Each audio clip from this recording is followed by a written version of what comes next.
Welcome back to my YouTube channel. अगर आप किसी भी कम्पिटिटिव एग्ज़ाम का तैयारी करते हैं तो आपके लिए बहुत ही इंपॉर्टेंट क्वेश्चन है। तो ये क्वेश्चन है मतलब 15 नंबर का डेली सीरीज रहता है। ये जो सीरीज है ये विदाउट थंबनेल का है, डायरेक्ट क्वेश्चन आपको दिखेगा इसमें। तो फर्स्ट क्वेश्चन है, मानव जंतु विज्ञान नामांकन में किस भाषा का उपयोग किया जाता है? तो लैटिन, फ्रेंच या स्पेनिश या फिर ग्रीक। तो ये जो है ना RRC 2013 में भी पूछा हुआ क्वेश्चन है। तो इसका जो आंसर होगा वो ऑप्शन नंबर ए हो जाएगा, लैटिन भाषा का। ऑप्शन नंबर यहाँ पे A4 होगा, एप्पल। उसके बाद नेक्स्ट क्वेश्चन है, ये जो रैपिड फायर होगा मात्र 3 से 4 मिनट का ही सेशन रहेगा। ये निम्नलिखित में से कौन सा एक कोशिकीय जीव का उदाहरण है? तो बताइए, प्रोटोजोआ है, एंथ्रोपोड्स है या फिर एकिनोडर्म्स या फिर एनेलिडस। तो बताइए कौन सा आंसर होगा। RRB NTPC 2026 का क्वेश्चन है।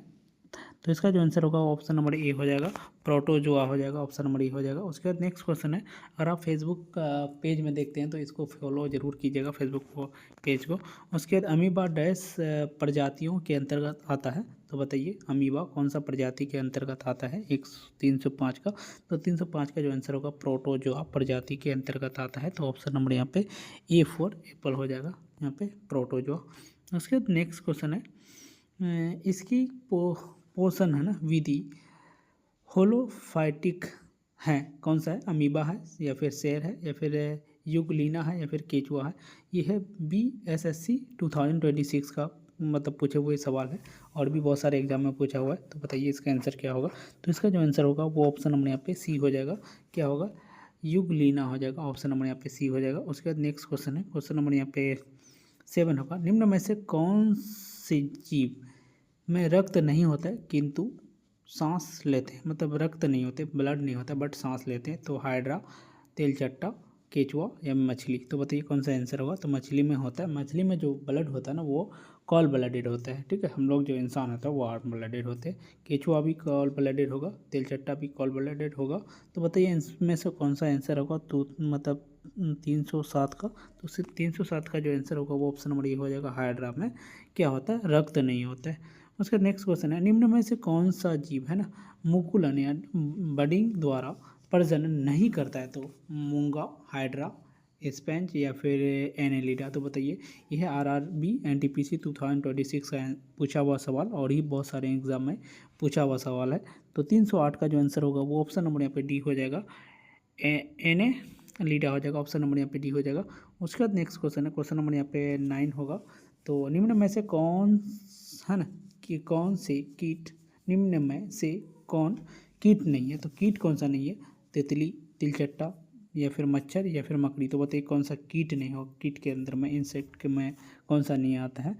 तो 309 का जो आंसर होगा वो फाइनली ऑप्शन नंबर डी हो जाएगा, मकड़ी जो होता है वो कीट के अंदर में नहीं आता है, ठीक है। ये है CGPSC मतलब छत्तीसगढ़ वाला में पूछा हुआ सवाल है।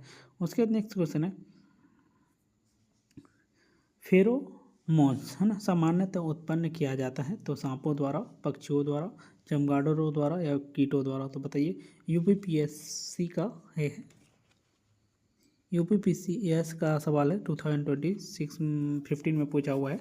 तो इसका जो आंसर होगा वो ऑप्शन नंबर यहाँ पे डी हो जाएगा, क्या हो जाएगा? कीटों द्वारा हो जाएगा। यहाँ पे फेरोमोन्स सामान्यतः उत्पन्न किया जाता है, तो कीटों द्वारा उत्पन्न किया जाता है। उसके बाद एक दो क्वेश्चन और किया जाएगा, अधिकांश कीट किस प्रकार का श्वास लेते हैं?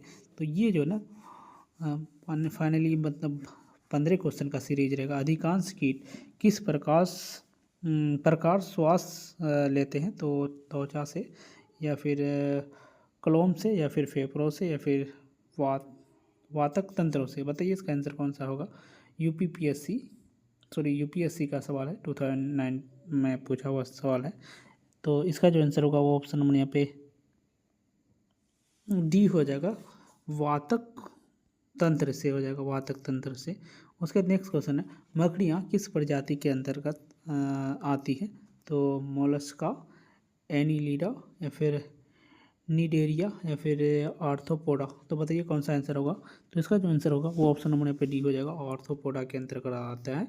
SSC 2016 में पूछा हुआ सवाल है, मकड़ी प्राणी वर्गीकरण है ना के किस वर्ग में आता है? तो बताइए आप लोग इसका। मकड़ी प्राणी वर्गीकरण के किस अंतर्गत में आता है? तो मकड़ी किस प्रजाति के अंतर्गत आता है? तो आर्थ्रोपोडा। बट किस प्रणाली वर्गीकरण के अंतर्गत आता है? तो इसका जो आंसर होगा ऑप्शन नंबर ए हो जाएगा यहाँ पे,